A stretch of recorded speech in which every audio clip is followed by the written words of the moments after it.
Dan Burkholder. Thank you. Thank you. And thanks, Julian. Thanks for you all for coming here tonight. And what we're going to do at first, we're going to talk a little bit about the history of photography. What could be more boring, right? But let's try to demystify it. One of the reasons many of us are drawn to this medium in the first place is because it's always been about change. And I tell people, if you don't like change, you picked the wrong medium. Maybe try something like pottery instead, where the one advancement has been moving from the foot-driven potter's wheel to the electrically driven potter's wheel. So if you're resistant to change, that might be a much more comfortable place for you. Now, I've been in photography now. I was talking to Amal earlier. I got like 2 decades in the classic era of photography, where you dealt with chemically based, silver sensitized materials, and now a couple decades in digital imaging. And the term pioneer is often bandied about, but people tell me I should call myself a pioneer. I'm not sure if I should or not. But I want to show you something here. And there, I just got a message popped up. Let me back up here a couple things. My slideshow is going the wrong direction. Here we go. Between the 2 asterisks there on the left, you have approximately the first 60 years of the medium.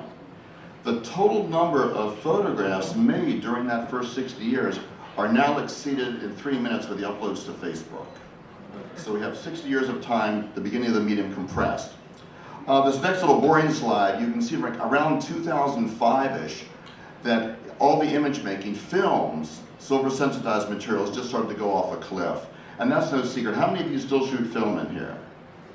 Very few of you. I can't see all of your hands, but there probably are none.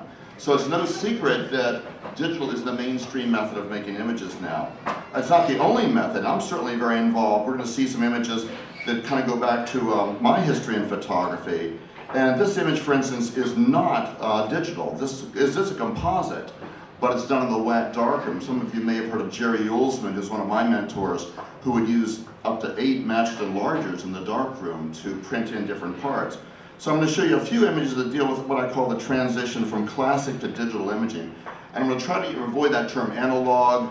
Dushin still look at the Getty Museum. I said actually we were sitting on a train in Europe and talking about this, and he likened it, there was the classic era of photography, and now we're in the digital era. And I thought that was such an elegant way of differentiating between that era of optical projection, chemical amplification of the image, and now we're in the digital era. And this will not be the final era in photography, just as cell phone photography will not be. We may be sculpting with gamma rays in 15 years, who knows? But that's part of the thrill, part of the ride of photography, the change.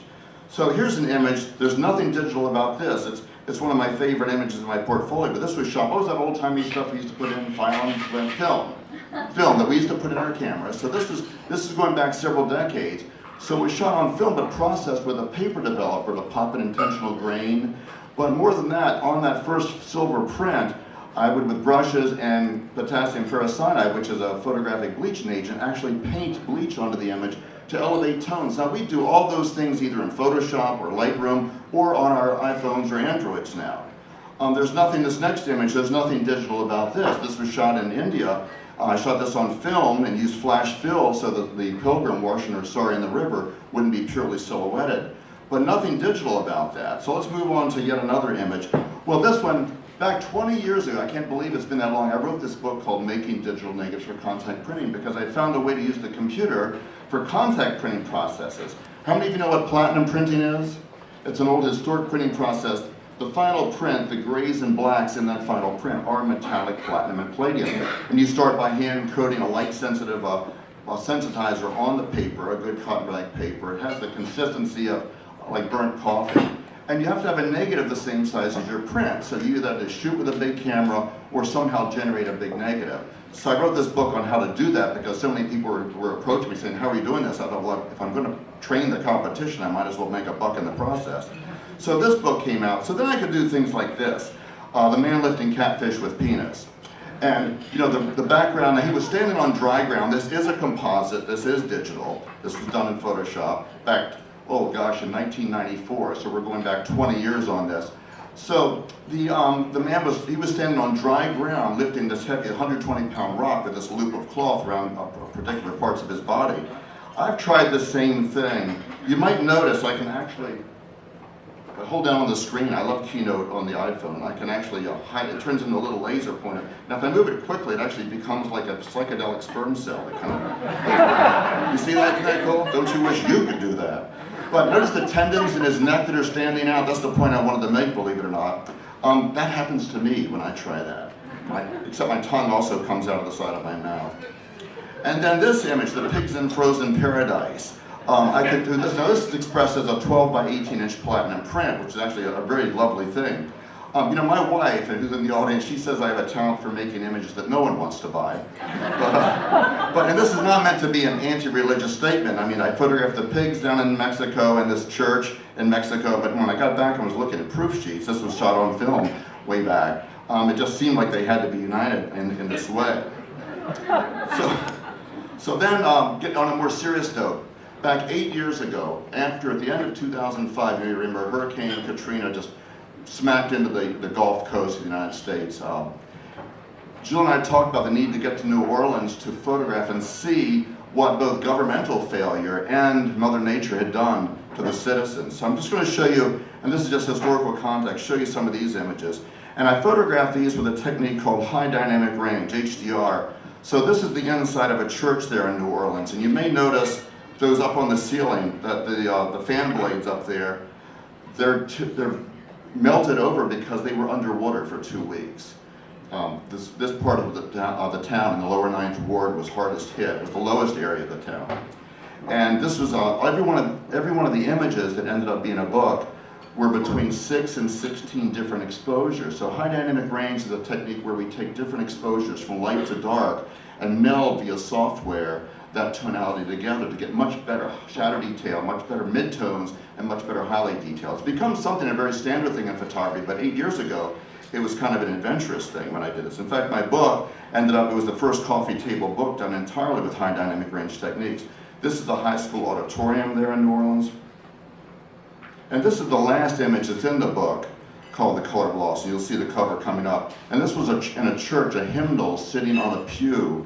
And I just love the way over here on the left, there is a stem that comes in, and leaning against the book, you see like some pine needles, and it's very difficult to see where the organic material ends and where that man-made stuff begins. And I print this as a large 20 by 30 inch print. You can read the words like Lord, mercy in the text of the hymn. It's quite moving.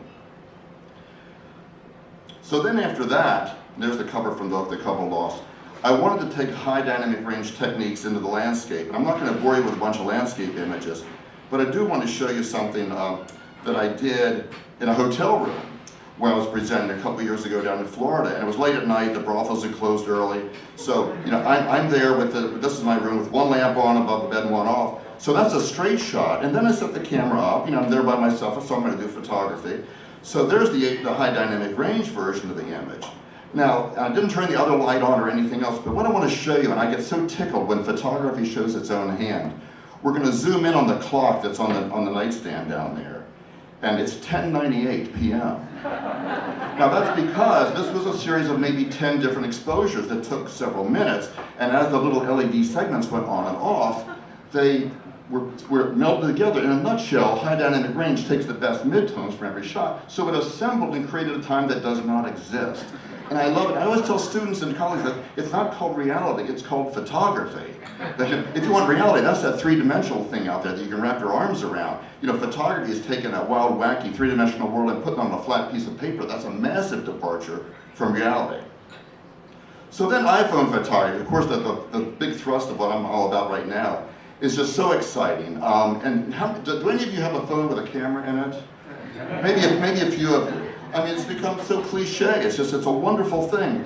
And, you know, I tell people all the time, there's no virtue to difficulty. You don't get points for doing anything the hard way. You get points for making an image or a print that stops us in our tracks. That's all you get points for. No one cares if you used a big camera, a cell phone, hiked 20 days into the wilderness, or did it in your bathroom. They don't care. They just want to know, what's that final image? Does it have some soul and spirit to it? So, of course, when I first got my first phone with a camera, actually wasn't even an iPhone. It was this Palm Trio. Some of you may remember that horrible device.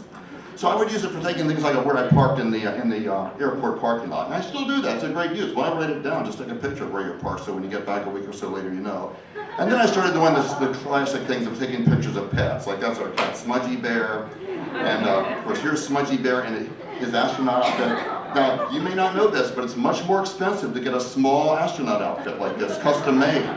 And I'm not going to take the time to show you in settings, but I have over 700 apps on my phone. If, you know, they have those TV programs called hoarders. They should have programs called app hoarders. And I could lose a third or half of these apps right now, and I would never miss them. But I'm loath to throw them away because just like on the hoarder show, someday I might find a use for that. You know, but I never will. But I can't bring it to myself. If I hover around 700, I feel I'm doing well. Okay, now that was one of my only disappointments with the 5S. Is that it didn't come with a 128 gig version. I'm out of space. Give them more space. So you know the next one. Who would buy a 16 gig smartphone at this point? It's absurd. Okay, so and then after doing those things, I got excited with stitching. That is shooting sequential images overlapping. And not just single row. I mean, single row panos are very nice. We saw some beautiful ones up there when we were looking at those photos before the three speakers started here. But I wanted to do three-dimensional stitching. So this is the final product, but look at the series from which that came.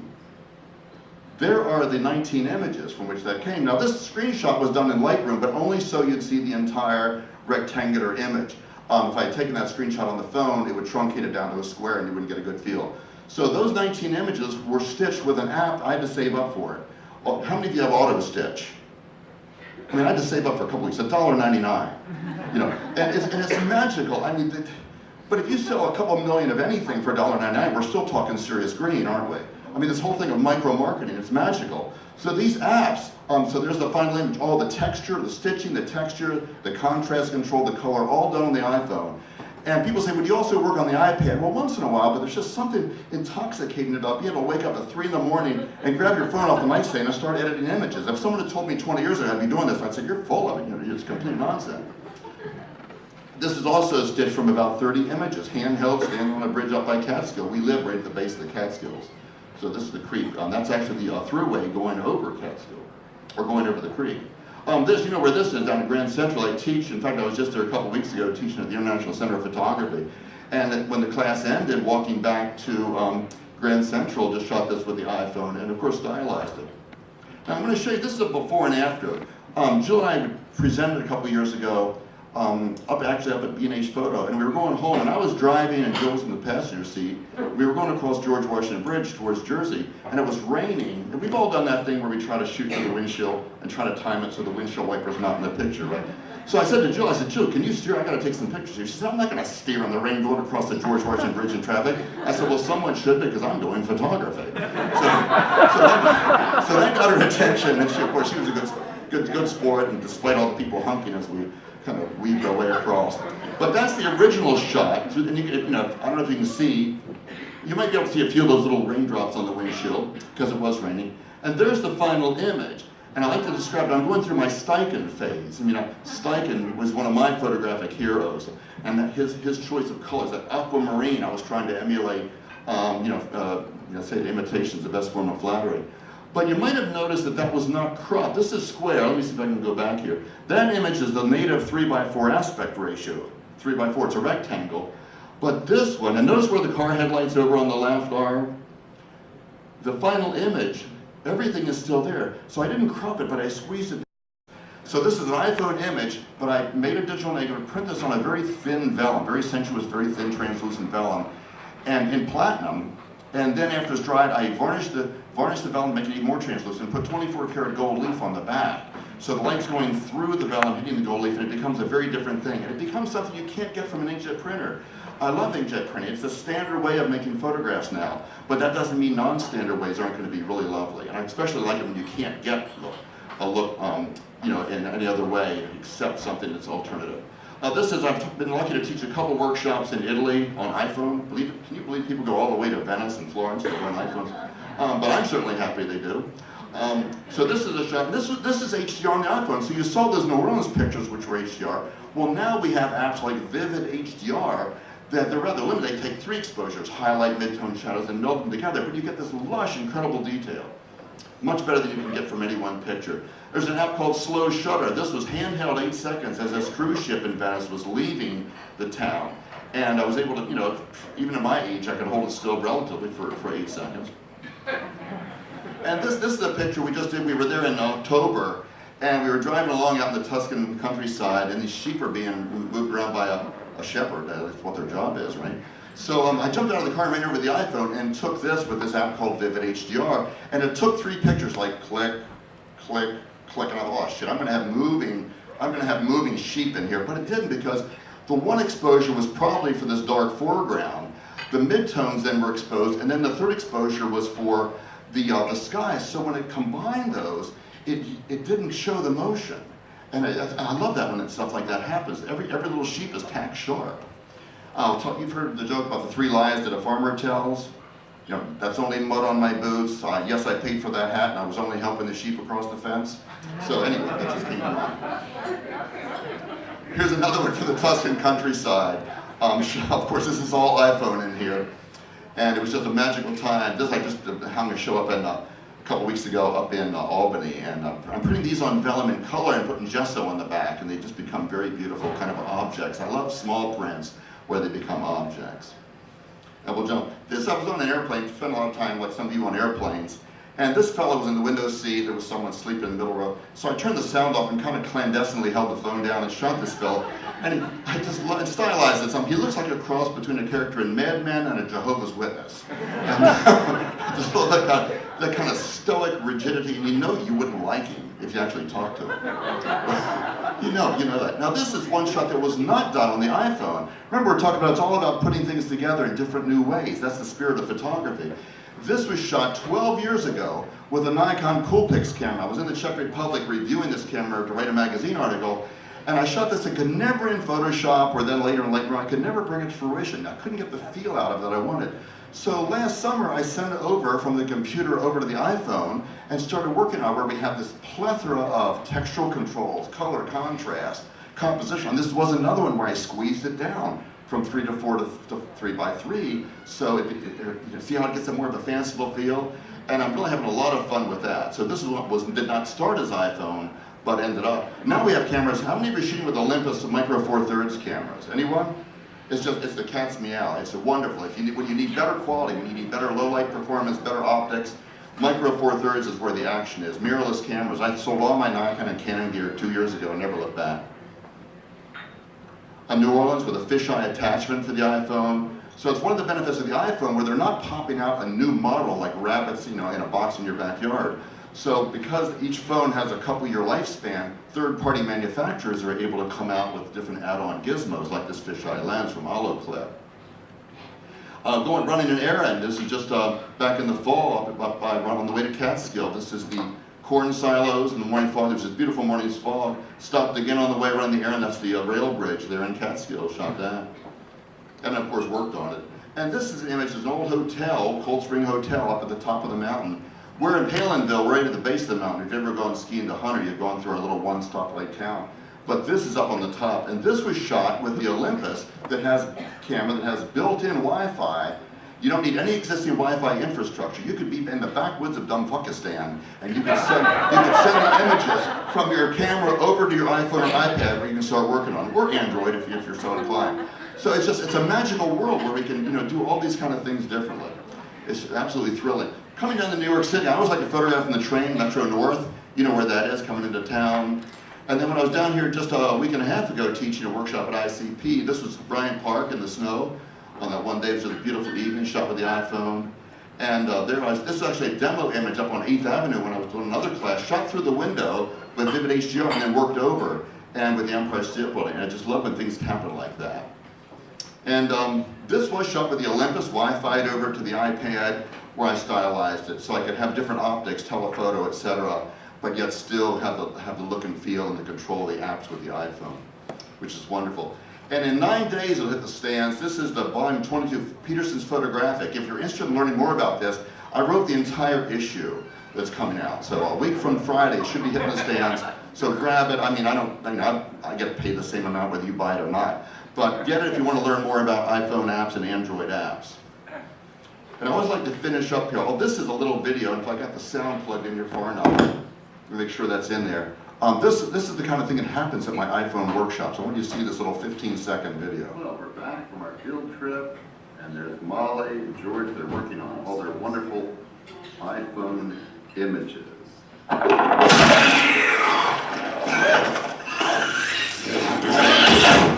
So some of you know how that was done. That was Action Movie FX, which is what, 99 cents? But there are add-ons. I think I'm into like about $700 worth of add-ons at this point. No, maybe $6 worth. You get some extra effect. No, just imagine, if you had one of these 15 years ago, you could have at least been leader of a small country. It's incredible. You take it for granted, but Jesus Christ, it's amazing. Okay, so I'm going to wind up here pretty shortly. Words to live by. I'm actually near the end. Words to live by. This is a real fortune cookie. Jill and I were in a Chinese restaurant back a couple years ago. And I opened up my fortune cookie. And I don't know about you, but I'm actually pretty disappointed in today's fortune cookies. There should be a class action suit against the people. They're not fortunes anymore, they're observation cookies. It is a ripoff. So I got this, I said, well, this is great. So I said, Jill, hold this. So I took a picture of it, and this is the actual, this is not Photoshop, this is the real fortune cookie. You were capable, competent, creative, prove it. So this was a challenge cookie. So I'm going to end on this note. This is your challenge. We're going to assume that you're capable, competent, creative, prove it. Thank you very much.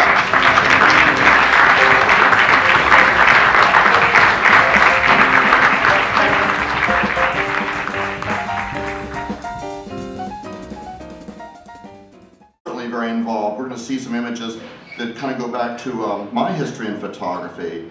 And this image, for instance, is not digital. This is a composite, but it's done in the wet darkroom. Some of you may have heard of Jerry Ullsman, who's one of my mentors, who would use up to 8 matched enlargers in the darkroom to print in different parts. So I'm going to show you a few images that deal with what I call the transition from classic to digital imaging. And I'm going to try to avoid that term analog. Dushin still look at the Getty Museum. I sat in, actually we were sitting on a train in Europe and talking about this, and he likened it, there was the classic era of photography, and now we're in the digital era. And I thought that was Dan Burkholder. Thank you. Thank you. And thanks, Julian. Thanks to you all for coming here tonight. And what we're going to do at first, we're going to talk a little bit about the history of photography. What could be more boring, right? But let's try to demystify it. One of the reasons many of us are drawn to this medium in the first place is because it's always been about change. And I tell people, if you don't like change, you picked the wrong medium. Maybe try something like pottery instead, where the one advancement has been moving from the foot-driven potter's wheel to the electrically driven potter's wheel. So if you're resistant to change, that might be ultimately the first 60 years of the medium. The total number of photographs made during that first 60 years are now exceeded in 3 minutes with the uploads to Facebook. So we have 60 years of time, the beginning of the medium compressed. This next little boring slide, you can see around 2005-ish that all the image making films, silver sensitized materials, just started to go off a cliff. And that's no secret. How many of you still shoot film in here? Very few of you. I can't see all of your hands, but there probably are none. So it's no secret that digital is the mainstream method of making images now. It's not the only method. I'm sure it's such an elegant way of differentiating between that era of optical projection, chemical amplification of the image, and now we're in the digital era. And this will not be the final era in photography, just as cell phone photography will not be. We may be sculpting with gamma rays in 15 years, who knows? But that's part of the thrill, part of the ride of photography, the change. So here's an image. There's nothing digital about this. It's one of my favorite images in my portfolio, but this was shot. What was that old-timey stuff we used to put in film that we used to put in our cameras. So this is going back several decades. So it was shot on film, but processed with a paper developer to pop an intentional grain. It'd be a much more comfortable place for you. Now, I've been in photography now. I was talking to Amal earlier. I got like 2 decades in the classic era of photography, where you dealt with chemically based, silver sensitized materials, and now a couple decades in digital imaging. And the term pioneer is often bandied about, but people tell me I should call myself a pioneer. I'm not sure if I should or not. But I want to show you something here, and there I just got a message popped up. Let me back up here a couple things. My slideshow is going the wrong direction. Here we go. Between the 2 asterisks there on the left, you have a